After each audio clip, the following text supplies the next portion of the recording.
तो आप लोग क्रिकेट के 3 फॉर्मेट जानते हैं, test match, one day, international, ODI और 2020। मैं आपकी तैयारी को इनके साथ जोड़ना चाहता हूं। बिफोर 2000 जब से लगा है, उससे पहले की अगर बात करें तो हमारी तैयारी ठीक ऐसी थी, टेस्ट मैच की तरह। खास करके run rate, score, 5 days game, ये तरीका था, क्योंकि इंटरनेट का उपयोग नहीं था। आईएएस की तैयारी में इंटरनेट का उपयोग नहीं होता था, वेबसाइट्स का उपयोग नहीं होता था सन 2000 के पहले। सन 2000 के बाद चीजें ऑनलाइन होना शुरू हुई, ऑनलाइन खास करके फॉर्म वॉर्म भरना, लेकिन उसके साथ ही सीमित ओवर, यानी कि अब आपको कम समय में 50 ओवर, 60 ओवर का गेम था, फिर 50 ओवर हुआ बिकॉज ऑफ इंटरनेट। आपकी तैयारी जो है वो बहुत चेंज हो गई, और खास करके 2022 के बाद आफ्टर 2022 अब आ गया है एआई, आर्टिफिशियल इंटेलिजेंस। इसने आपकी तैयारी 2020 जैसी कर दी है। और अब रन रेट जो है वो 10 बहुत साधारण होता है। ओडीआई की जब बात करते थे तो 6 का रन रेट बहुत अच्छा माना जाता था, बहुत ही अच्छा सेफ माना जाता था। अब सेफ स्कोर क्या होता है? 10 का रन रेट। यहाँ 4 का रन रेट बहुत ही सेफ माना जाता था टेस्ट में। दिन भर में अगर 90 ओवर हो रहे हैं और 3 का रन रेट से रन बना लिए तब भी बहुत अच्छी बात है, और 4 से बना लिए तो आप टेस्ट मैच जीत ही रहे हैं। वनडे में ऐसा माना जाता था कि 300 रन बना रहे हैं 50 ओवर में, मतलब आप जीत रहे हैं। अब 200 रन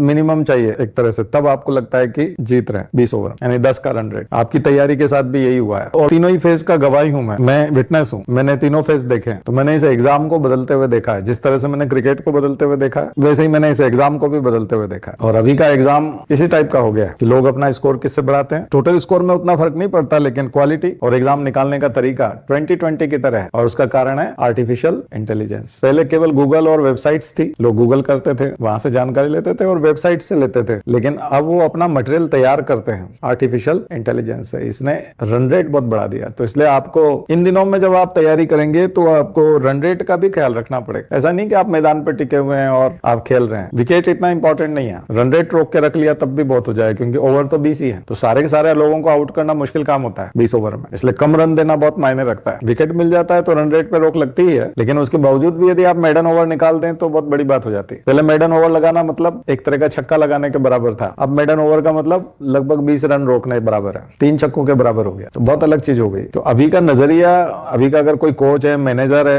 टीम मैनेजर है, तो बहुत अलग तरीके से सोचता है। इसलिए तीनों फॉर्मेट के यदि कैप्टन अलग अलग हैं तो मुझे लगता है कोच और मैनेजर भी डिफरेंट होने चाहिए, क्योंकि उनका सोचने का तरीका। पर पॉलिटिक्स है, इसलिए एक ही व्यक्ति सभी जगह हो जाता है पॉलिटिक्स की वजह से। आपने खिलाड़ियों पे और कैप्टन पे और उस पे तो प्रतिबंध लगा दिया, एक फॉर्मेट में खेल लो किसी में, लेकिन कोच और मैनेजर तो मेंटेलिटी भी तो चेंज होगी। यही चीज आपके साथ भी है। कॉपी चेक करने वालों का तरीका भी चेंज होगा, पेपर बनाने वालों का भी होना चाहिए, लेकिन वहां कोच और मैनेजर की तरह गवर्नमेंट है, इसलिए गवर्नमेंट जो है वो पॉलिटिक्स है, इसलिए वहां ज्यादा चेंज नहीं है। लेकिन प्लेयर के लेवल पे काफी कुछ चेंज हो चुका है, दर्शकों के लेवल पे काफी कुछ चेंज हो चुका है। दर्शक बदल गए हैं, प्लेयर बदल गए हैं। कोच और मैनेजर मान लो यूपीएससी और गवर्नमेंट और डीओपीटी और एग्जाम प्रोसेस, ये कोच मैनेजर जैसा है। तो क्रिकेट से समझिए, अब आप सोचिए कि अब आप 2020 प्लेयर हैं और अब आप आईएएस की तैयारी कर रहे हैं, तो आपको उसी फॉर्मेट में तैयारी करनी है। स्पीड मेंटेन करनी है, रन रेट मेंटेन करनी है, और क्वालिटी मेंटेन करनी है, यानी कि छक्के वगैरह लगाने ज्यादा से ज्यादा, बैट्समैन है तो। और बॉलिंग इतनी टाइट करनी कि यॉर्कर ज्यादा होनी चाहिए और रन ना जाए। एक आध रन से अब फर्क नहीं पड़ता, वनडे में एक रन से फर्क पड़ता है, यहाँ एक आध रन से खुशी मिलती है। 2020 क्रिकेट में यदि 1 रन दौड़ता है कोई, तो दौड़ने वाले पे हंसी आती है और बॉलर मुस्कुराता है कि अच्छा 1 रन दौड़ लिया, उसको तकलीफ सिर्फ छक्के से होती है। और अभी के प्लेयर आप देखो तो वैभव सूर्यवंशी जैसे प्लेयर है, बिल्कुल ही अलग टाइप के प्लेयर हैं। उसके पिता उसको बोलते हैं कि किसी भी बॉल को 1 रन में बर्बाद नहीं करना, जबकि उस पर छक्का पड़ सकता है। पुराने बैट्समैन को ऐसा नहीं सिखाया जाता था, बॉल की इज्जत करना सिखाया। 1 रन मिले तो वो भी लो। उसके पिता का कहना है कि 1 रन में बर्बाद नहीं करना अगर छक्के वाली बॉल हो तो, यानी कोशिश पूरी छक्के की करना। गलती से 1 रन मिल जाए बात अलग है, लेकिन कोशिश छक्के की करना है, सोचना ही नहीं है छक्के से नीचे। चौका पड़ जाए ठीक है, 1 रन हो जाए, 2 रन हो जाए, दौड़ लो, लेकिन फालतू एनर्जी इधर उधर भागने में नहीं लगाना। तो अभी का पिता अलग है, अभी का कोच अलग है। मैं आपसे कहूंगा आप एआई का यूज करिए,